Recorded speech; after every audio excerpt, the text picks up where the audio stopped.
Hello, people. Bonjour. I don't know if I pronounce it correctly, but yeah, it's just seventh day in France. Okay, so yeah, before I start, just want to check with you all. Have you all ever created your AI clones or AI avatar or anyone? Raise your hands if you have.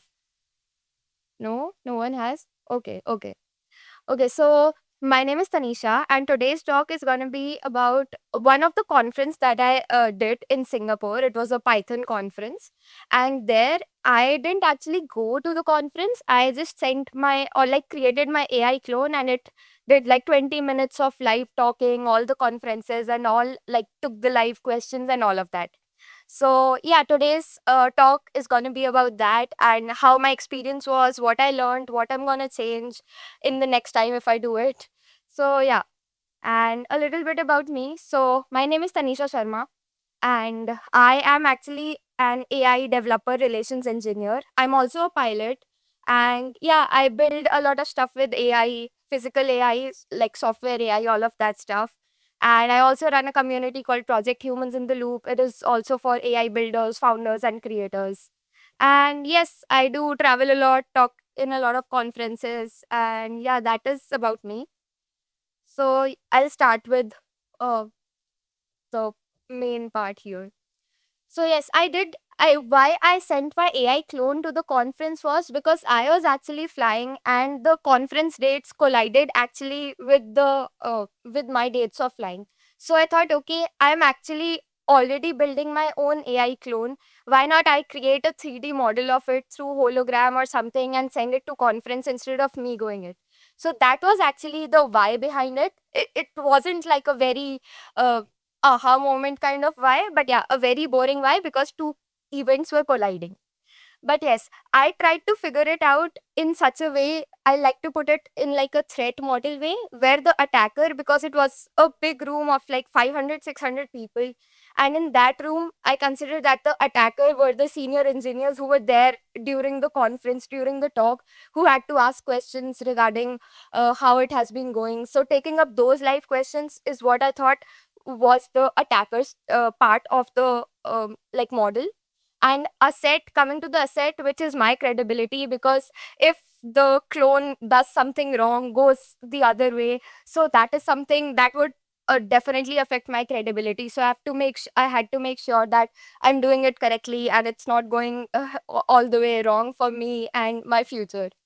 And then the kill switch, which I consider it to be me, because I was flying at a very high altitude and I was not there present. So I don't know if my clone would hallucinate or if it would say something that is not really true or do anything of that sort.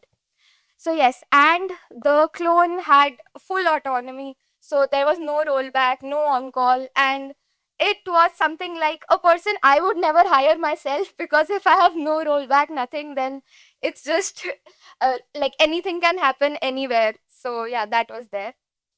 Now coming to what I built, how I built, and what was the architecture behind it basically. So it was done in like four stages. Basically, this is how I like to describe it. And there was a very brutal latency budget, because just imagine that, okay, we are in a conference or in a talk, and if someone is asking a question and I'm answering it, or the clone is answering it after a 5 second delay, a 5 second of latency, we cannot really go around with that. That would be a really bad user experience. So I had to take care of that. And for that, I tried to divide it into four different pieces or stages, I would say. So the first was ears, which is so like when someone is asking questions, so it would transcribe it locally. And I did it like via streaming and not batching, because batching causes latency, because it goes till the like very end of the voice and then it responds. So it causes like 2 to 3 second delay, which we can't afford. Then comes the brain part. So for that, what I did was I created an LLM agent over the RAG. So RAG had a lot of, so I do write a lot of journals, a lot of like technical blogs, personal blogs, a lot of essays on like my personal website or official websites, technical blogs. So I had a lot of writings. So I used that as like in the RAG. So it could vector index all my years of transcripts, how I speak, how I write, what kind of voice and tone I use. And I built an LLM agent over it so that it could, answer it all, be more proactive about it. Next was the mouth, which is TTS. So TTS is text to speech. So this was used to clone my voice, how I speak, where I pause, or how many times, like the way I speak, basically. So used a very basic text to speech algorithm for that. So once the first audio token was out, like I made sure that the first audio token of the response of the clone would be out before the question ends, because that is how we usually communicate, like when we are talking to each other, like as in person. So that was there. And then coming to the face part, this was like a very basic lip sync avatar. I created it on Blender and Maya, and there was like a hologram fan which I used and tried to display it in my way. Like, it was not really a very good replica, I would say, but still, it was something that people could recognize that it's me or similar to that. And it was very lightweight, and it was synced so that it could stream the audio and could lip sync whatever the text to speech was algorithm was doing. So that was about it. And also, like, people might consider that the clone would be a sum of all of these four. And but I try to think it like it's more of not a sum but overlap of all these four stages, right? So like you have the ear part, brain, all the four stages. It's more on the overlap side rather than just summing up side, because summing up would not really result in the way people talk to each other. So yeah, what held? So credit to where it's due. There were a lot of things that I think I might have done wrong when I am at a conference or at an event, which the clone handled it really well. So coming to that, there was this. Uh, these were the three things that actually worked very well. So the happy path was genuinely what I felt was really great. So for prepared uh, content that was already there in the rack. So for those kind of content, the LLM, the AI clone was answering very perfectly without hallucination, because obviously RAG had all of it. It was vector searching and doing the indexing and answering very well, instead of just adding a lot of ums or hers and ands. Instead of all of that filler words, it was like very deterministic. Next, I did not have any autonomic nervous system for the clone, and that was a feature, not a bug, because I did not want it to like spiral down or create any noise when I am like when the clone is on the stage. So I did not want all of that. So instead of that, just have like a very steady pacing for all of that for the entire 15 to 20 minutes. And the last point that I think the clone did really well was that the streaming bet paid off for like 80-ish% of the runtime, because I feel like when people used to ask questions like during the last 10 minutes when people were interacting with the clone, at that time the clone had a little bit of thinking threshold, which was not actually the resting threshold. So that is how I would like to uh, I thought it was. So yeah, that these were the three things that went well. Now, coming to what actually broke. So, I felt that there were three different things that broke also, and the root cause for all of these things were the same. It is just in different costumes. So the first was hallucination. Obviously, like how could we miss that? It's LLM. It would hallucinate. So consider it was in such a way that someone has asked some question, and if the threshold, like if it is below the threshold, it should have said that, okay, no, I'm not answering this, or sorry, I cannot answer it. Sorry, I cannot answer this. But what was happening was, if the threshold was, say, like the value was coming 0.71 or 0.95, it was producing the same swagger instead of saying that, okay, no, I shouldn't answer this. So having that threshold is something that I thought I missed, which is why the hallucination was happening, and there was no abstention path. So instead of like stopping at some question that, okay, no, I cannot answer this, the clone was trying to answer each and every question, like because it had no abstention path. And then there was race condition in the audio pipeline. So by race condition in audio pipeline, I meant that there was a like a point in the Q&A part where one person had asked one question to the clone, and while it was thinking and responding to that, someone else asked some other question. So the clone was responding to the next question with the answer of the previous question. So it was speaking like a very like lip synced nonsense for starting 20 to 30 minutes, 20 to 30 seconds, which is a very like concurrency kind of bug. And we can find it in many prod issues. I think many of y'all have would have dealt with all of that.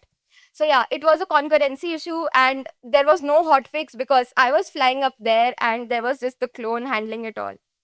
And the third thing that I felt was that went wrong was that it good had its own latency target. So instead of optimizing the actual metric, it optimized the entire goal. So if I prompted it to I prompted it to never deliver dead air, like never leave the dead air. Sorry. So I didn't want the room to feel like dead, or there should be like silence there. So I added that prompt. But what went wrong was that like when we speak to humans, we do have a little bit of pauses or a little bit of room when we are talking to each other. Maybe some thinking thresholds, some working thresholds, that is there. But because I had prompted it to never leave the dead air, so there was no dead air, and it was just speaking continuously, which was not very human like. So that was there. So that is why I felt that it optimized the metric and not the goal perfectly. So if there would have been pauses or some thinking threshold, it would have been like a bit more human. But yes, the metric won because of the clone at that time. And like the pattern that I felt that I analyzed, I would say, was that it could model my output pretty well. The way I speak, the way I take pauses, my language, my tone, my voice, all of that was done very well. But obviously, because you cannot build that relation part as a clone, at least right now. So it could not do that. It could not build the relation part. I think it can maybe later when AGI or ASI comes over. But yeah, till the conference, it could not. And because, like, as humans, we hedge, we pause, we say things like, okay, I don't know, or sorry, in a room full of experts or people who have such experience. But okay, these things were something that clone did not really reach at that point. And it could fork the output really very well. So the all the docs that I had created, or all things that I gave it to the rag for context, all of that was like really used very well to answer things, to speak. The TTS algorithm was also pretty well. The lip syncing also matched all of that. But yes, I felt that the judgment part where a human is needed in the loop, that part was really missing, at least till now, because it does not know like that you are in public, how you have to speak. The relation part is something that was genuinely missing. And okay, like I think in the starting I asked if you have ever built your AI clone or if you have not, and I think no one raised hand. But okay, in case you have to ever build it, because trust me, it's really cool. You can do it like very easily. Uh, okay, this might feel like building a clone is like a weekend project, but it's not when you want it to be speaking to a like big audience and do some live Q&A for 20-30 minutes. So it's not that easy, but yeah, it's really great to try it out. And in case you do, so these are four things that I would personally recommend to add it, because I missed it during my time.